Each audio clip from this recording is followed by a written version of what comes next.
మాట్లాడిన తర్వాత నువ్వు మాట్లాడదువు కానీ, ఓకేనా? ఇంకా టైం ఉందా? ఫిల్లర్స్ బాగానే పెట్టుకున్నావు. మన దగ్గర ఉండేదే ఫిల్లర్స్. ఫేస్ మీద వేసుకోం కానీ స్టేజ్ మీద వేస్తాం. రండి. అందరికీ నమస్తే అండి. నా కొడుకుకి ఎన్ని ఇంకా ఇంకా ఇంకా చాలా షేడ్స్ ఉన్నాయి, మీకు తెలియదు. 50 షేడ్స్ చూపించి. అవునా? ఏంటవి? అంతేలేండి, అమ్మల దగ్గర చాలా షేడ్సే చూపిస్తూ ఉంటారు కొడుకులు.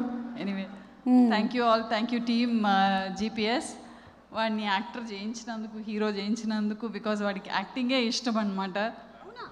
2 years సెకండ్ క్లాస్లో ఉన్నప్పుడు ఒక లెటర్ రాసినాడు, ఐ వాంట్ డూ యాక్టింగ్ అనేసి, I want become an actor అని. మీకే రాశాడా?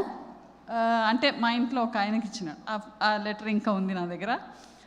అయితే వాడికి బాగా లావు ఉండేదన్నమాట. మీరు చూసినారు కదా దీంట్లో మహానటిలో, అంతకంటే ఇంకా లావు ఉండేది. వీడు యాక్టింగ్ అని అంటే ఎట్లా అని అనుకున్నా, బట్ అబ్బా తప్పించుకున్నా, డైరెక్టర్ అయిపోయినాడు అని అనుకున్నా. కానీ మళ్ళీ అగైన్ వాళ్ళు brought him on to the screen. వాడు యాక్టింగ్ మెటీరియల్ కాదనుకుంటా, because there are so many versatile big actors. వాడు ముందర మళ్ళీ డాన్స్ ఆడిపించినారు వాడితోటి. Thank you so much, and I wish all the team a wonderful success and back to the theatres. Thank you. Geetha గారు చెప్పండి. మీరు ఈ మూవీలో యాక్ట్ చేశారా? లేదబ్బా, ఇయ్యలే. కశ్యప్ ఇయ్యలే. Please stand up on the bench.